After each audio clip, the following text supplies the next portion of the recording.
Hello, welcome to podcast number 6, Scientific Baits. Slightly different format this time. It's going to take the form of a blog. Normally do a written blog on the website every month. People do read them. I don't know how many people read them, but certainly get decent feedback. But this time, I thought I would do the blog in the form of a podcast, mainly because occasionally we're looking on forums. I mean, the forums are not what they were years ago. There's very few carp fishing forums left now. And they seem to be, well, nothing like they used to be years ago. One time, they were a real hotbed of information. You could meet different people on there, albeit over the internet. You'd exchange information. You'd find a lot of things out. And now it just seems like a lot of it's people massaging one another's egos, to be honest with you. They all seem to use the same bait. They all agree with one another. If anybody disagrees, then they're shunned. But anyway, I do still look in on one forum from time to time, which fortunately I was banned from a number of years ago. Banned for defending myself, but there you go. We won't go into that too much. But anyway, over the last few weeks, there's been one particular thread called Tutti Frutti Pop-Ups. And there's been a few posts in there in the thread that have stimulated my interest, if you like. And now, I won't name the chap who's doing most of the posting, but he seems to have a bit of a following on that forum. And I think people take what he says as gospel. Well, I do agree with some of the things that he's written on there, but there's lots of things that are open to interpretation and under analysis that don't really stand up. Now, some of it, as I say, some of it's, in my opinion, inaccurate, and some of it's a little bit misleading. But on the positive side, do agree with some of the things that he's posted on this particular thread, Tutti Frutti Pop-Ups. But some of the things that he's written is hugely presumptuous, in so much as he's talking about boilies, how to get the best out of them. But that means he would have to know the makeup of all boilies on the market, and he didn't have to know how they behave in the water. Obviously, he knows nothing about my bait. Otherwise, he probably wouldn't post some of the things that he's posted. Now, one of the first things that he's posted about, he made quite a bold claim, is that flavors don't work anymore. He substantiates this by saying they've been used for 30 years. Well, I mean, I made the first formula that I ever came up with. It's getting on for 30 years old. It still catches carp to this day. I mean, to an extent, it's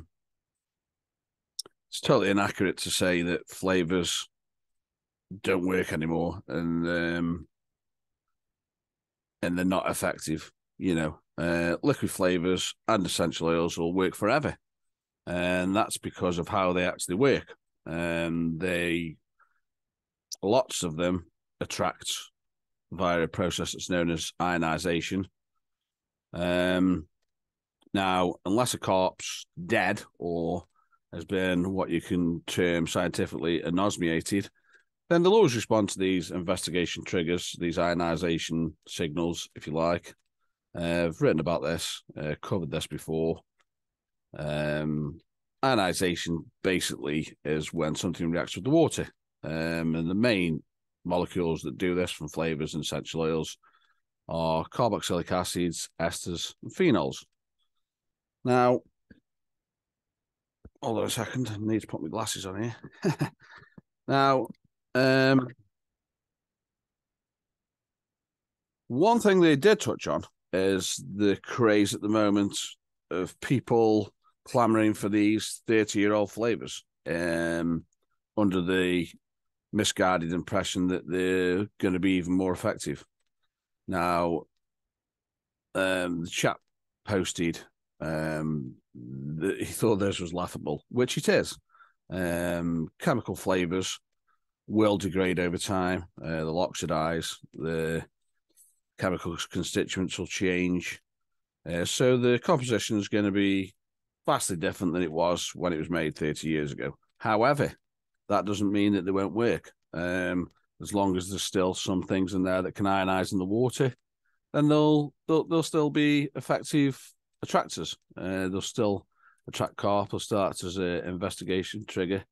Mind you, one other point worth mentioning is that not all flavors do work solely on this ionization process. Some of them actually do contain molecules that carp are attracted to in their own right.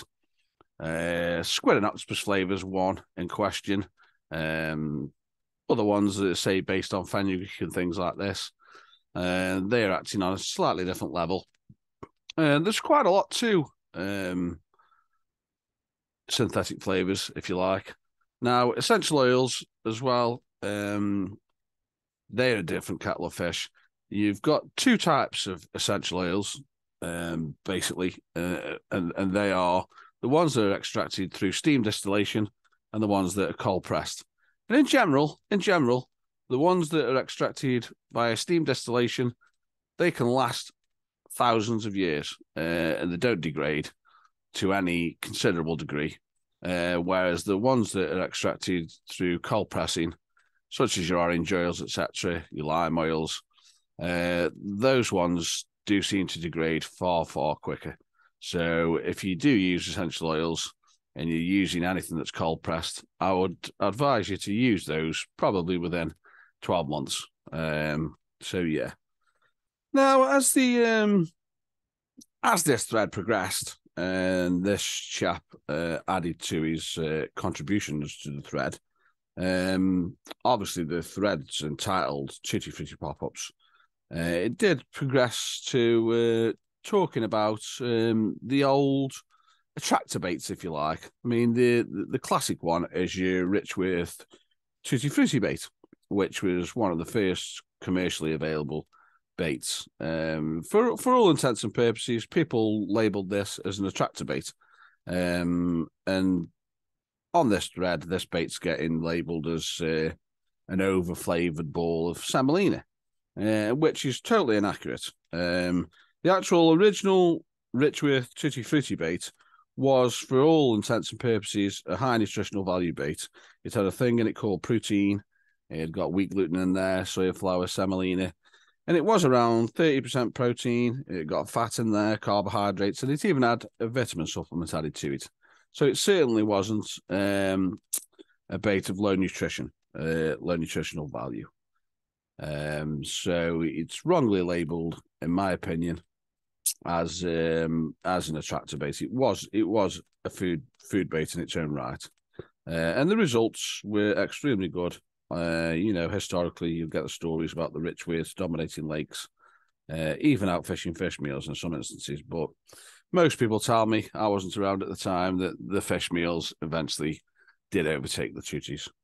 Now, another point that was progressed onto during this thread was the issue of taste.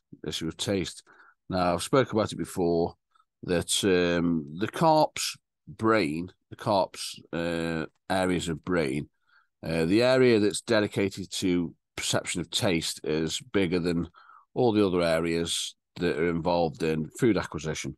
This is because it's a bottom feeder. Carp's a bottom feeder. So taste is extremely important in food acquisition. So, it was stated that taste is more important. And I'm in agreement with that. Taste is extremely important. However, you do need to get the fish attracted to the bait. Now, although taste is extremely important and carp can taste on various parts of its body, there is spatial constraints to this. Carp, despite claims to the contrary by some people, carp cannot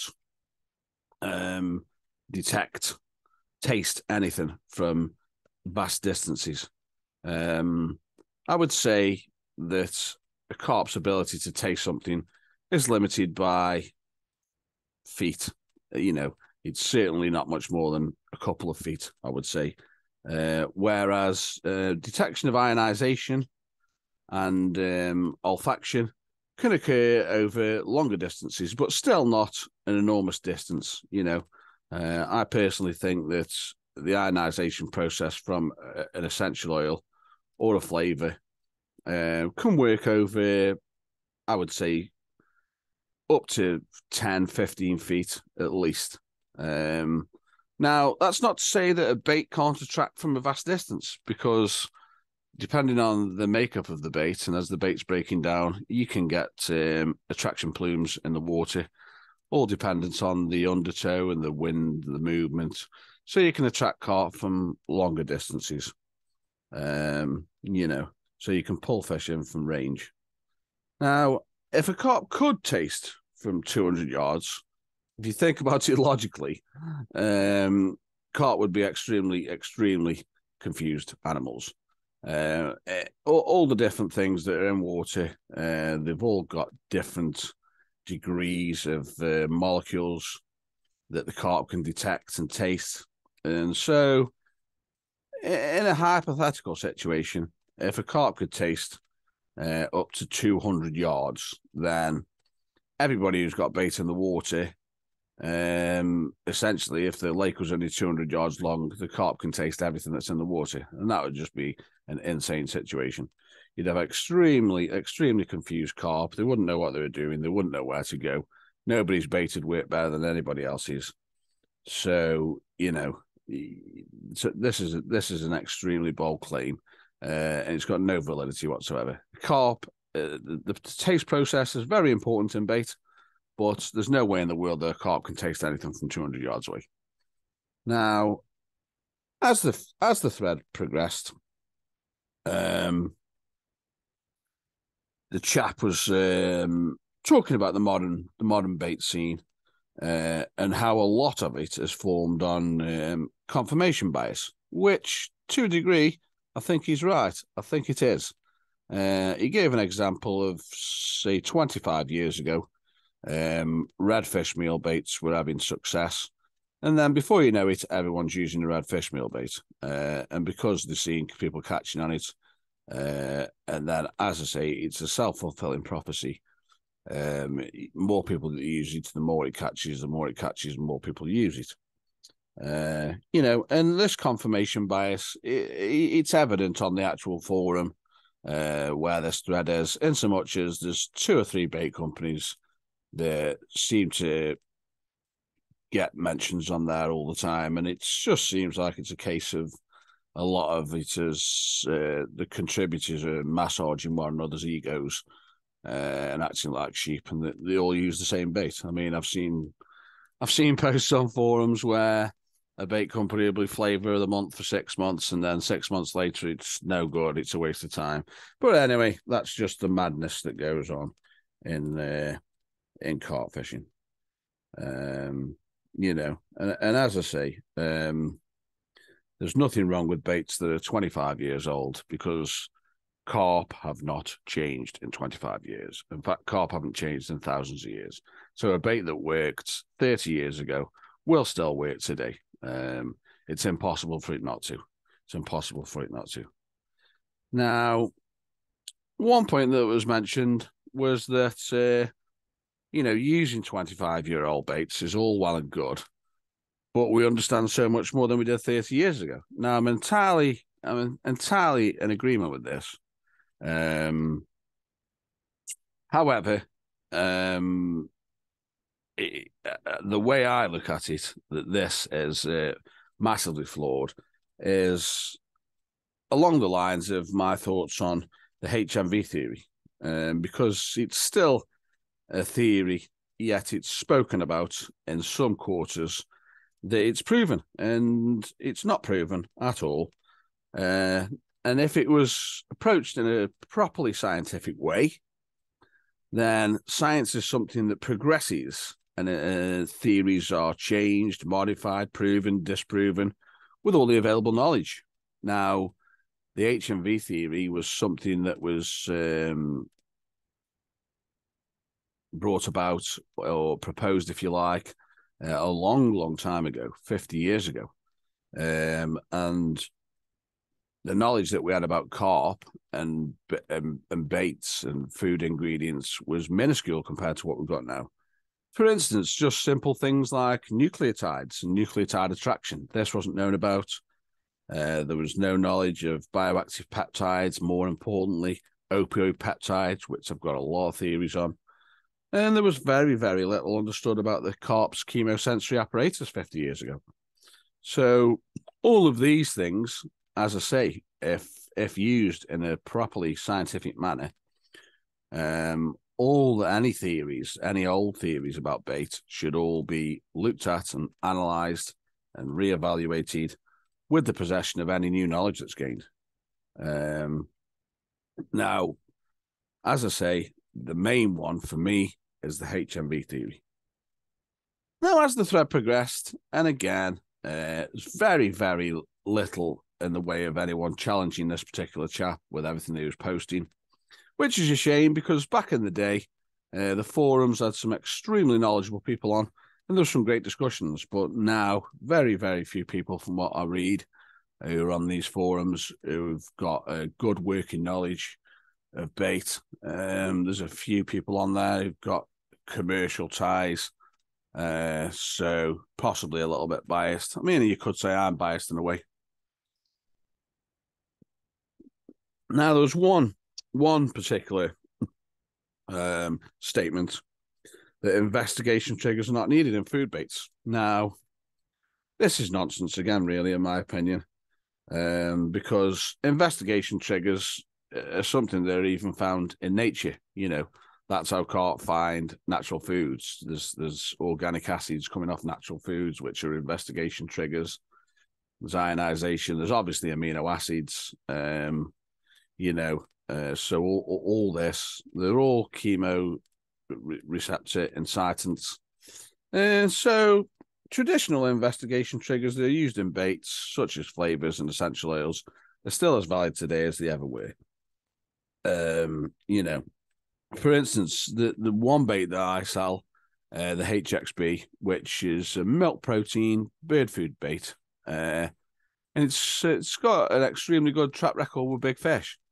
Now, initially, when I first made this bait 14 years ago, I decided to adopt a very, very simple and different attractor system with it, and I just used simple sugars as a liquid attractor.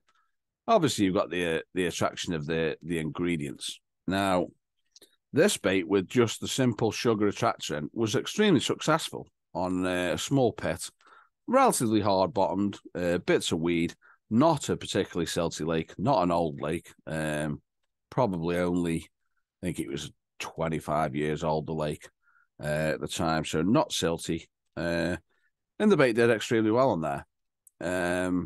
In contrast, I took it on to very, very old lake, very silty, Estate Lake, 70 acres, Trentham, and it was a complete flop on there. The bait just didn't seem to be attracting the fish properly. Now, silt is extremely acidic. Most lakes, well, all lakes that have got silt in, generally the bottom is very acidic. Now, I think what was happening with this bait was the attraction signal. I mean, the Super Orange was catching extremely well on this lake, fish meal bait. But I think that the attraction system in the bait with these simple sugars, it wasn't sufficient to stop the fish in the tracks. So what I did is I made some modifications to the bait. I added an investigation trigger in the form of an essential oil, which could ionize in the water and pull the carp in through this ionization process. I also added a couple more of ingredients, not at particularly high levels, that were extremely attractive. And this just did the job straight away. It seemed to cut through the acidity of the silt, and that bait was then effective. And it was a good lesson. It was a good lesson learned, because I aim to make all of my baits, I aim to make them to be effective in any fishing situation, any type of lake, any water conditions, and that's a complete bait. You know, it's got to work under any conditions. You never know where anybody's going with bait when they buy it from you. So there we have it. And as I say, this thread, it really did capture my attention. Now, as it progressed, came to a point that boilies aren't needed. Now, to a degree, I've got to agree with this, even though I'm a commercial bait maker. Boilies is not the only thing that'll catch carp. And a boilie is an umbrella term.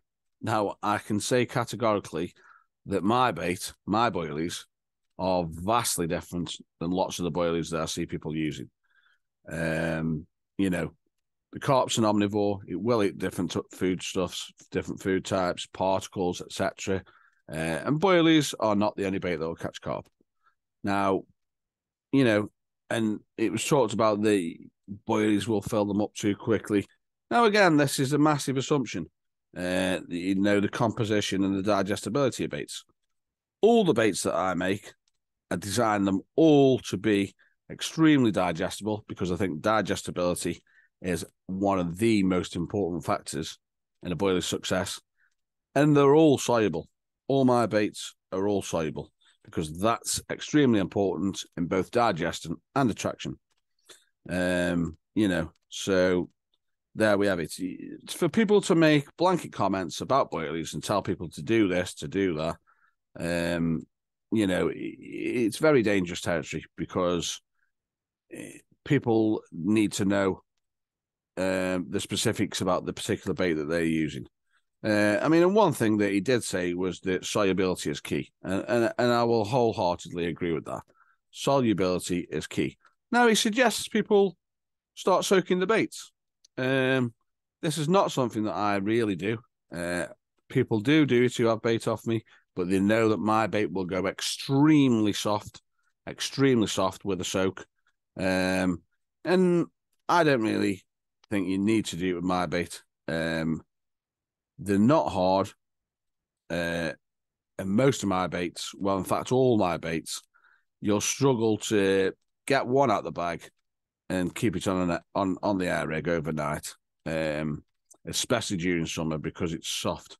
My baits range from 11.5% soluble ingredient content to 25%. They're working from the minute that they hit the water. And I think baits that can stay on the hair for 24 hours are nowhere near as effective as a bait that you're going to need hard hook baits with, because they're not soluble enough. They're not actively pumping out food messages. So,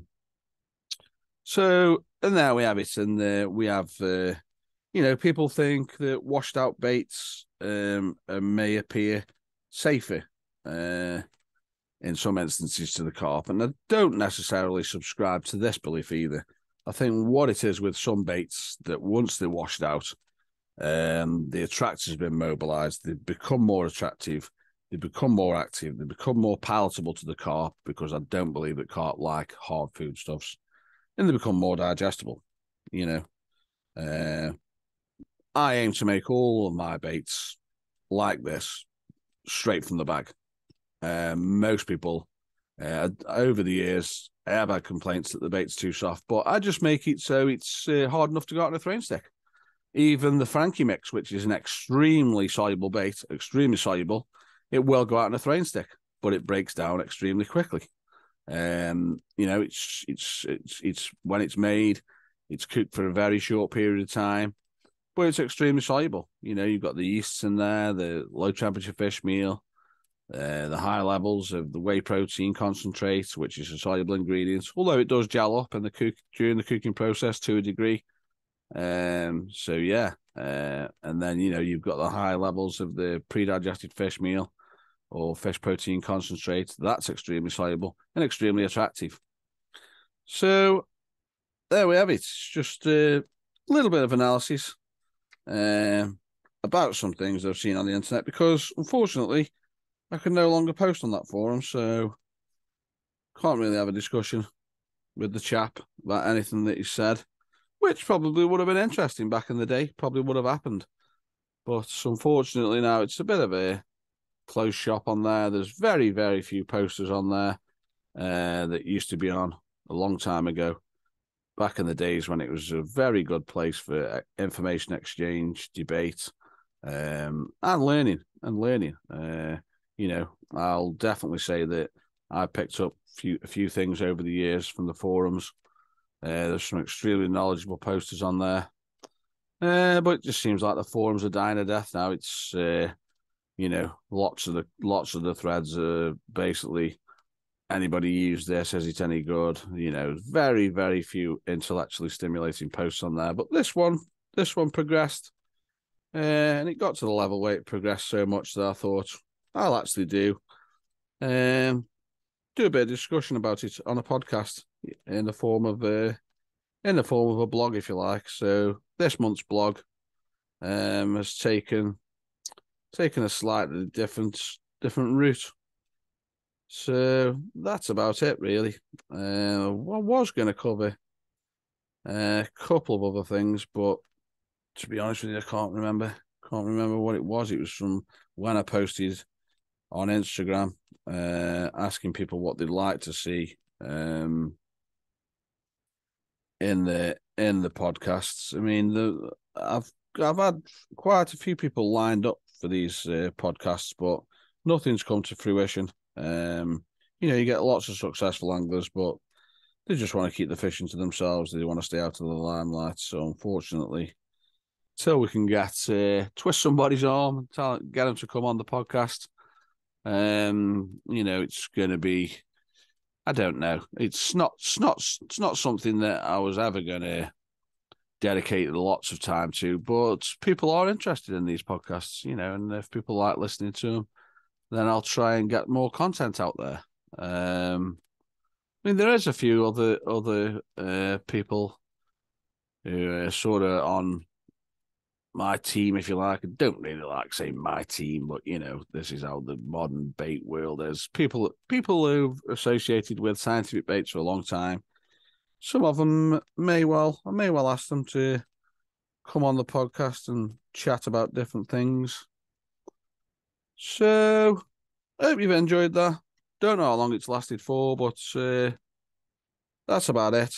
Any questions about it, don't hesitate to get in touch with us either through YouTube or Instagram or the website.